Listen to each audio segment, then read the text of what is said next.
আসসালামু আলাইকুম। নতুন একটা রেসিপি নিয়ে আপনাদের সামনে আমি হাজির হলাম। আমি একটা চুলায় কড়াই বসিয়ে নিয়েছি আর কড়াইয়ে পরিমাণ মতো তেল দিয়ে দিয়েছি। তেলটা গরম হয়ে গেছে। এখন আমি পেঁয়াজ রসুন কড়াইয়ে দিয়ে দিলাম।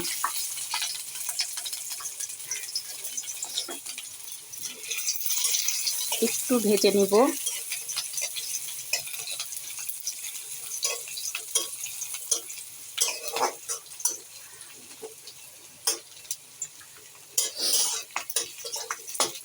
যখন একটু নরম হয়ে যাবে তখন আমি সব ধরনের মশলা পাটায় বেটে নিয়েছি। শুকনো মরিচ, কাঁচা মরিচ, জিরা, এলাচ সমস্ত কিছু আমি বেটে নিয়েছি পাটায়। আর কিছু শুকনা মশলা আমি দিয়ে দিয়েছি। মাংসে যেগুলো যেগুলো দিতে হয় সবই আমি দিয়েছি। এখন আমি সব মশলাগুলো দিয়ে দিলাম।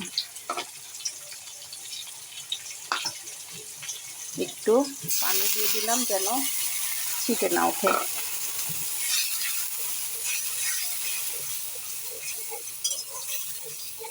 মশলাগুলো সুন্দর করে কষিয়ে নিব যেন মশলা যত সুন্দর করে কষাবেন তরকারির কিছু কিছু তরকারির স্বাদটা আরও বেড়ে যায়, বিশেষ করে মাংস।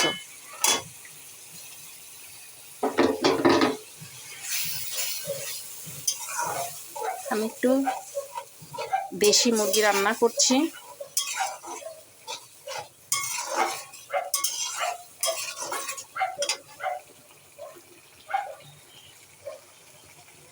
মশলাটা ভালো করে কষিয়ে নিচ্ছি।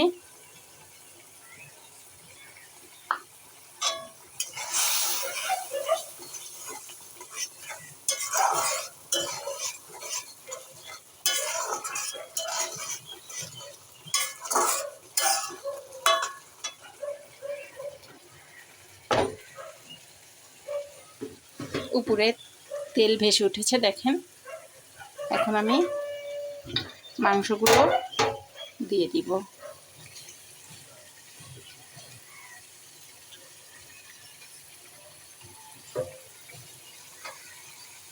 ভালো করে কষিয়ে নিব।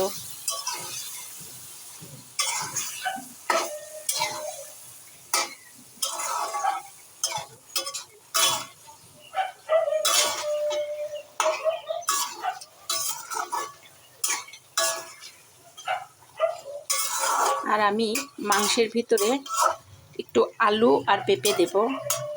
পেঁপেটা দিলে কি শরীরের জন্যও ভালো, আবার পেঁপেটা মুরগির মাংসতে দিলে খুবই খেতে মজা হয় এবং শরীরের জন্যও ভালো।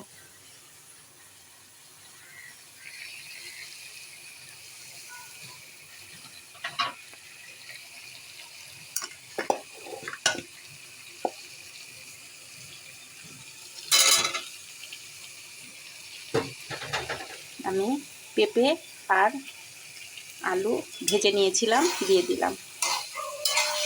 এখন সুন্দর করে কষিয়ে নিব। আপনারা দেখতে থাকুন।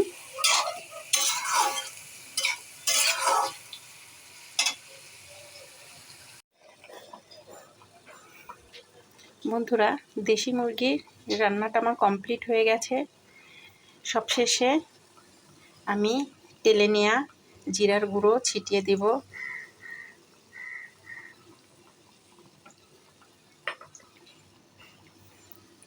আমার রান্নাটা যদি আপনাদের ভালো লেগে থাকে তাহলে ফেসবুকে দেখতে চাইলে ইভাস নোটপ্যাড থেকে দেখে ফলো দিয়ে আসবেন। আর যদি ইউটিউব থেকে দেখতে চান তাহলে শাম্মিস রেসিপি থেকে সাবস্ক্রাইব করে আমার পাশেই থাকবেন। আজ এই পর্যন্তই। ভালো থাকুন। আসসালামু আলাইকুম।